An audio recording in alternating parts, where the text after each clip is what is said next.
मैं पिछली वीडियो में रिलेशन का टाइप समझाया था, ठीक है, कितने टाइप्स के होते हैं उसका कंसेप्ट समझाने की कोशिश किया था और डिफिनेशन समझाने की कोशिश किया था। अब इसमें जो है डिफिनेशन के बाद जो है आप क्वेश्चन बनाएंगे तो उसमें और समझ में आएगा आपको डिटेल से, क्योंकि उसमें प्रॉब्लम रहेगा तो खुद ब खुद जो है दिमाग में ज़हन में बैठेगा, ठीक है।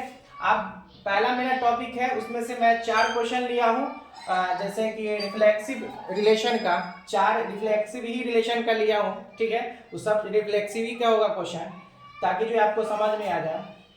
एक क्वेश्चन है लिखा हुआ, इफ ए रिलेशन आर, मतलब कोई भी आर सेट का होगा, ठीक है, रिलेशन है ए सेट का, includes every pair a comma a, then it is called. मतलब आपको मैं समझाया था कि रिफ्लेक्सिव रिलेशन क्या होता है। रिफ्लेक्सिव रिलेशन उसे कहते हैं यानी स्वतुल्य संबंध, जो खुद का संबंध खुद से हो, यानी बी का संबंध बी से हो, सी का संबंध सी से हो, मतलब 3 का संबंध 3 ही के साथ हो, 4 का संबंध 4 ही के साथ हो, वैसे रिलेशन को क्या बोलेंगे? Reflexive relation. तो ऑप्शन आपका कौन सा होगा? सी होगा, है ना।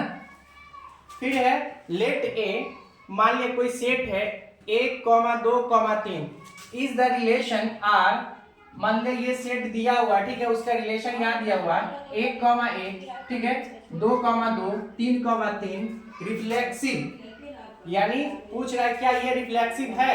यस, नो, सम टाइम, मतलब कभी कभी, कैन नॉट से मतलब नहीं कह सकता हूँ, क्या होगा? तो यहाँ आप जो रिलेशन दिया उसमें देखें 1, है ना, मतलब खुद का रिलेशन खुद के साथ है, खुद का रिलेशन खुद के साथ है, खुद का रिलेशन खुद के साथ है, तो ऐसे को हम क्या बोलेंगे? Reflexive relation. तो आपका क्या होगा? यस, ठीक है। अगला क्वेश्चन है, इफ ए, मान लिया कोई सेट कर दिया हुआ relation a comma b, which of the following is a reflexive relation, मतलब ये बोल रहा है क्या ये सेट दिया हुआ कोई भी नंबर ए कॉमा बी है, क्या इसका जो है इसमें से कौन ऑप्शन होगा? तो एक कोई सेट दिया हुआ है, नंबर दिया हुआ, जैसे मान लिया हम नंबर दे रहे हैं 1, 2 है, ठीक है, ठीक है, समझाने के लिए। तो इसमें से ऑप्शन आपको देखना है, रिफ्लेक्सिव का देखना है, रिफ्लेक्सिव का कौन सा ऑप्शन होगा। यहाँ देखिए ए ही है, बी ही है, मतलब ए का संबंध ए ही के साथ है, बी का संबंध बी के साथ है। यहाँ देखिए ए का संबंध बी के साथ, फिर बी का संबंध ए के साथ है, फिर ए का संबंध बी के साथ है, फिर बी का संबंध ए के साथ है। तो रिफ्लेक्सिव के लिए क्या होता है? खुद का संबंध खुद के साथ होनी चाहिए, ठीक है, ऐसे संबंध को क्या बोलेंगे? Reflexive relation. आपका ऑप्शन नंबर ए हो, ठीक है।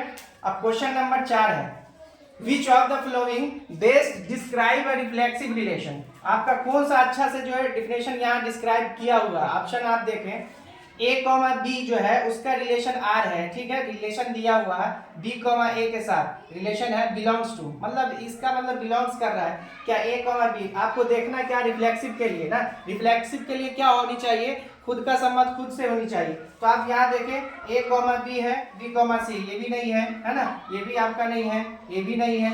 अब ए कॉमा ए बिलोंग्स टू नहीं है, यहाँ नॉट बिलोंग्स टू है, ए कॉमा ए क्या ये वाला होगा? आपका क्या है रिफ्लेक्सिव रिलेशन का मतलब ए कॉमा ए कोई रिलेशन होगा उसके साथ बिलोंग्स करनी चाहिए, बिलोंग्स नहीं के वाला नहीं, बिलोंग्स करनी चाहिए। इसका मतलब होता है बिलोंग्स आ रहा है उस सेट से, रिलेशन उसका है, इसका मतलब हो रहा है उस सेट से नहीं है, कट हो गया, इसका मतलब नहीं। तो आपका ऑप्शन नंबर कौन होगा? बी होगा।